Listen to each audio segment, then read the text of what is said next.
G'day everyone, welcome to Sumsub's channel. Today we're going to talk about reputation. To be more precise, we're going to go over how reputation doesn't actually exist and probably has never existed. A little bit philosophical, I know. But to explain what I mean by this statement, we need to first learn about how reputation has changed throughout time, some of the difficulties that come with verifying reputation, and what the future holds for this topic. My name's Lucas, and it's time to destroy the reputation of, well, reputation.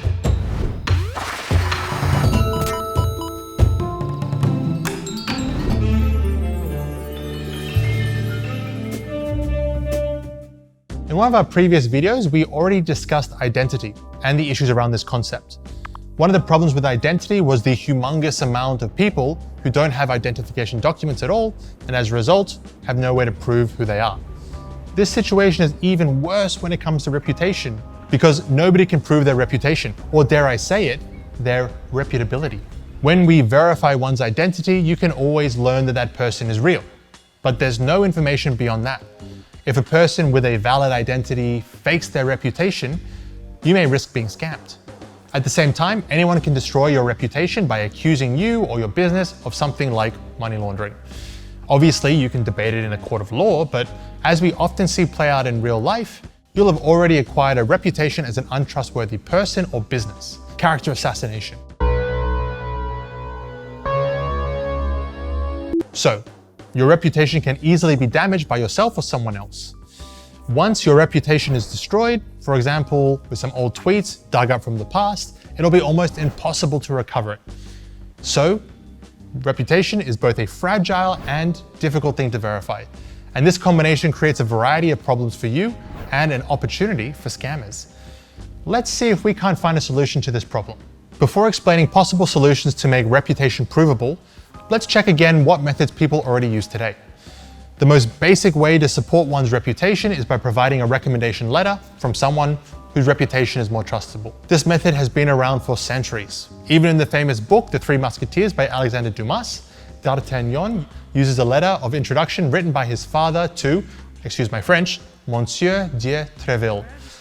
D'Artagnan needs this letter to prove his worthiness and join the Musketeers. In a similar way, we now take recommendation letters from our employers or professionals, essentially people with an established reputation, to prove our own. However, this method is highly unreliable for really several reasons. One of them is shown in a movie by Quentin Tarantino called The Hateful Eight. In the movie, Warren, played by the lovely Samuel L. Jackson, shows a personal letter written to him by Abraham Lincoln.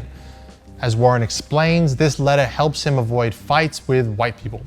However, later on, he confesses that the letter is a fake and he simply used it as a survival tool. The fact that nobody questioned the authenticity of the letter is something that we often see ourselves falling into when we accept recommendation letters from other people. Guys, I've got some exciting news for you. Tony, our Chief Legal Officer here at Sumsub, just released a new interview with Luke Raven, Senior AML Compliance Manager at Capital, a global crypto investment platform. Now, in this video, Tony and our guests will discuss risk matrix, regulation and technologies in crypto, tips for MLROs in this industry, and reasons why Australia is one of the enablers of ML. We don't have a beneficial ownership registry. This is kind of like a quirk of Australia. Now, I don't know about you guys, but I'll definitely be giving it a watch.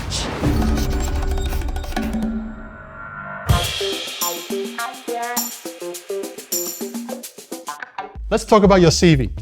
When hiring you, HR specialists can try to check the information you've provided.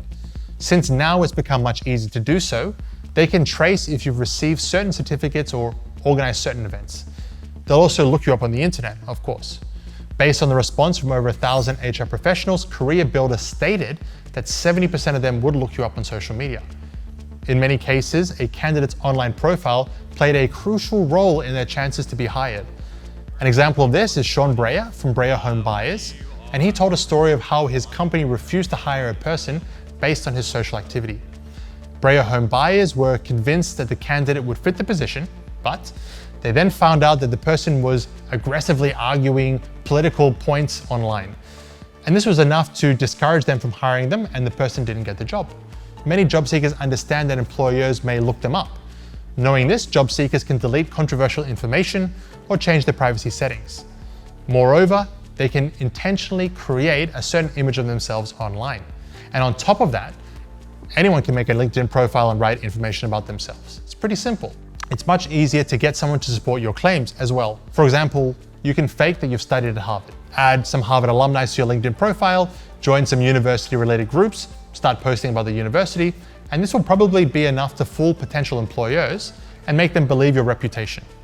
Sounds too good to be true? Well, it's time for me to introduce you to Ali Ayad, an influencer, entrepreneur, and former designer at Nike, the CEO of Madbird, and a person who's never existed.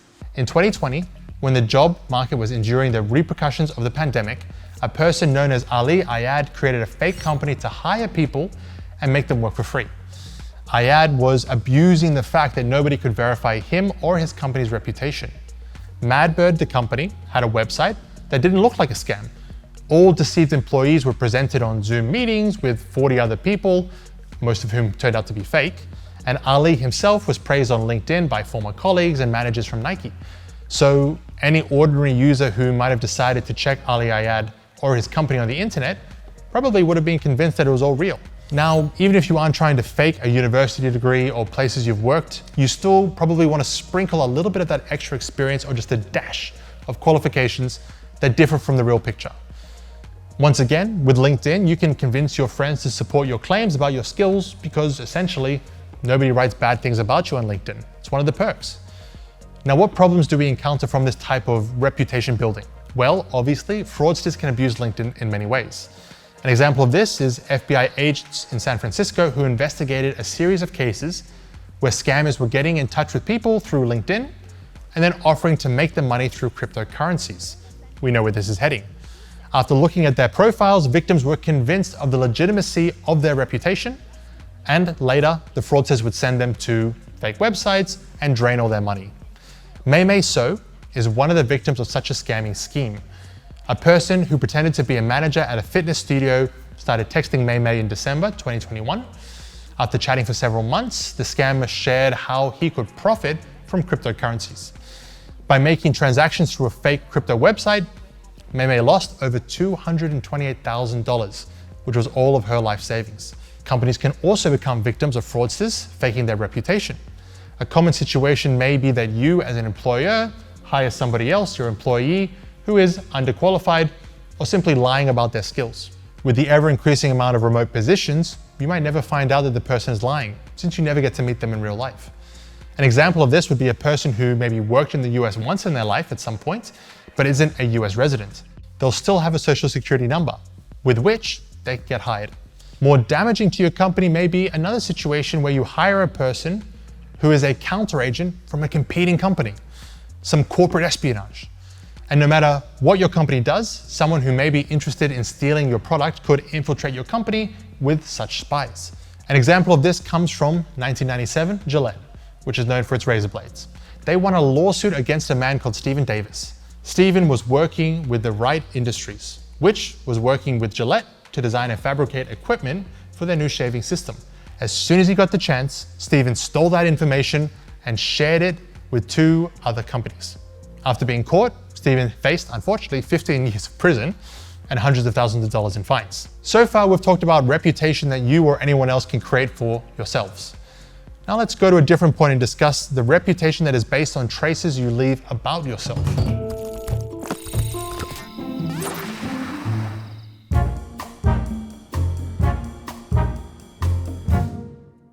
Let's talk about credit scores.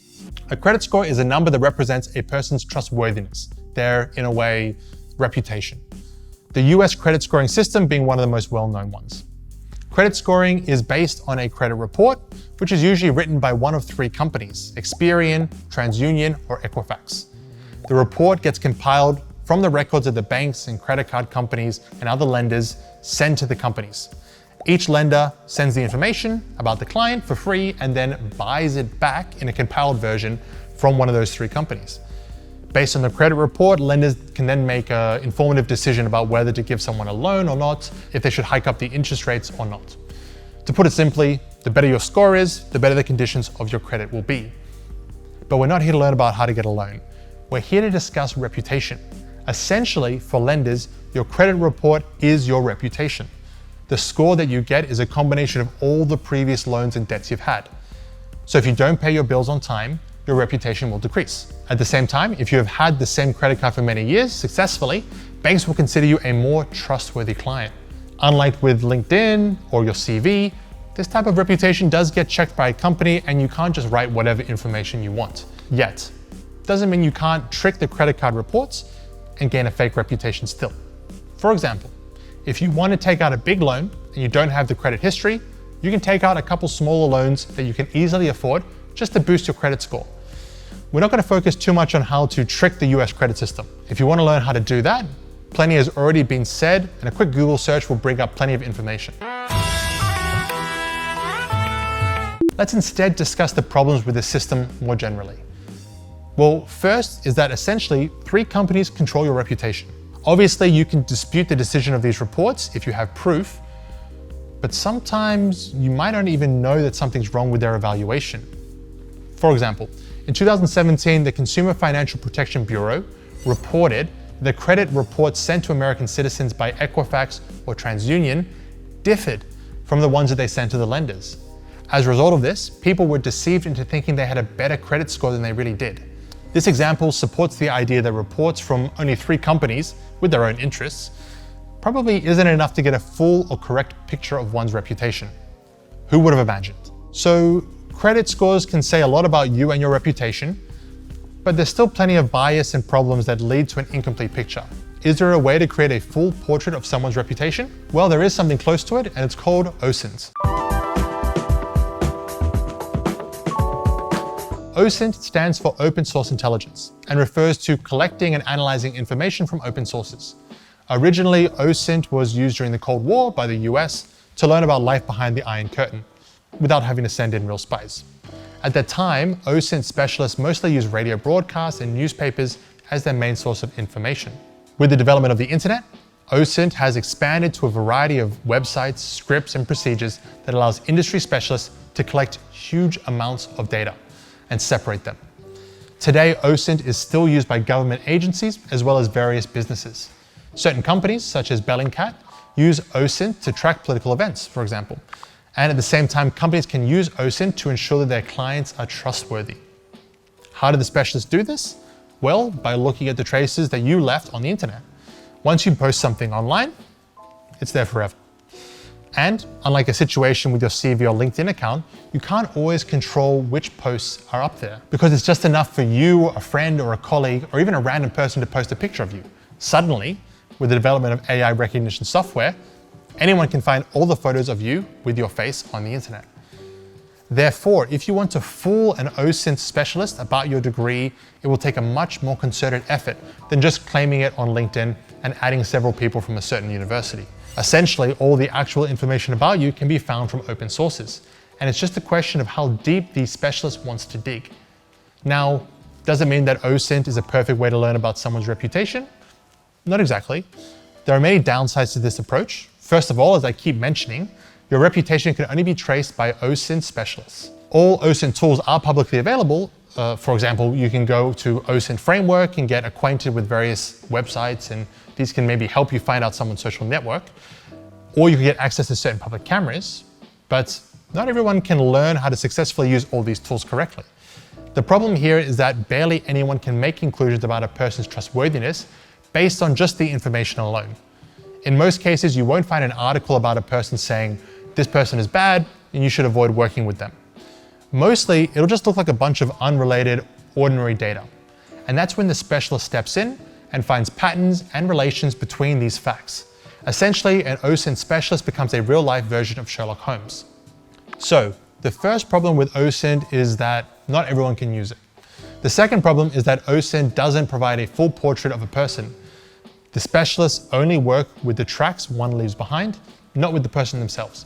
Therefore, if a person, for example, has recently changed their place of residence, this information will not be available to the OSINT specialists until it reaches any of the open sources.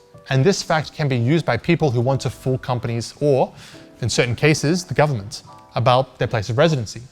You could simply post photos from your old house for many, many months while still living somewhere else. Potentially, someone smart enough could find out about this deception by using some sort of software, noticing changes in patterns, But again, it's going to depend more on the specialist professionalism rather than OSINT as a tool. Regardless of what type of reputation we're talking about and how exactly this reputation is being calculated, we can agree from all of these examples that the importance of reputation is increasing. Reputation is an asset, and unlike other forms of assets, you pay for this reputation by your time and your actions. More importantly, as Warren Buffett puts it, it takes 20 years to build a reputation and 5 minutes to ruin it. If you think about that, you'll do things differently. We can see how this quote comes to life with cases of celebrity, such as Kevin Spacey, and his sexual harassment scandal. Once you lose your good reputation, or once you acquire a bad image, people come to see you as toxic, and having any form of partnership with you becomes toxic as well. And while not all of us are famous actors, we can see how with the increasing level of globalization, any damage to your reputation becomes easily Googleable. Now, after looking at some forms of reputation and exploring their disadvantages in the way they are assessed, the question arises, what's going to happen to our reputation in the future?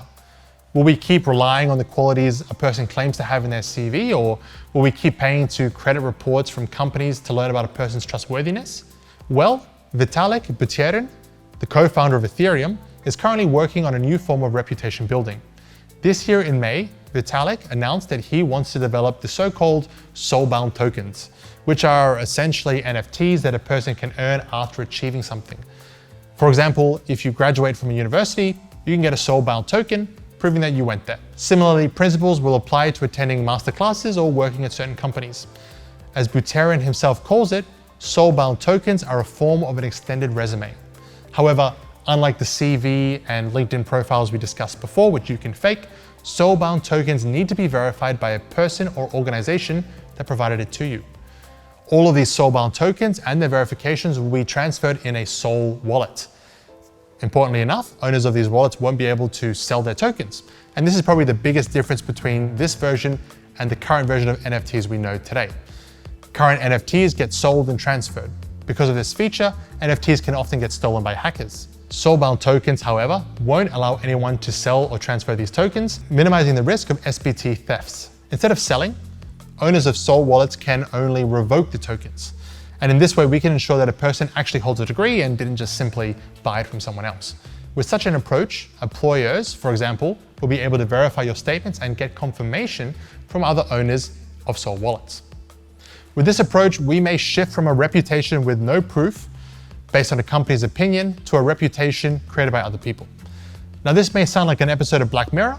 Well, as often is the case here, Black Mirror had a similar episode where anyone could rate anyone for any type of interaction.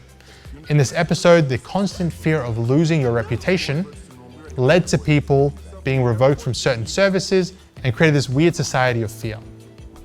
Luckily, Buterin's concept isn't as dystopian as this one. It does raise many sobering questions, however. If we were to live in a world with soul wallets, would we all turn into people who just try to please everyone around us? Or will we just continue trends from LinkedIn where everyone validates everybody without ever giving a second thought? Or even, would people just not care about the system at all? Let me know your opinions in the comment section below. I'd love to read about your thoughts and ideas on this one. How can we prove reputation? Or even should we? Perhaps the safest way to size up a person and know their character will just be those real-life face-to-face interactions.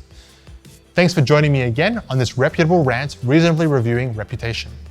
Don't forget to share and like this video and subscribe to our channel. We want a good reputation after all. My name is Lucas, and I'll see you soon.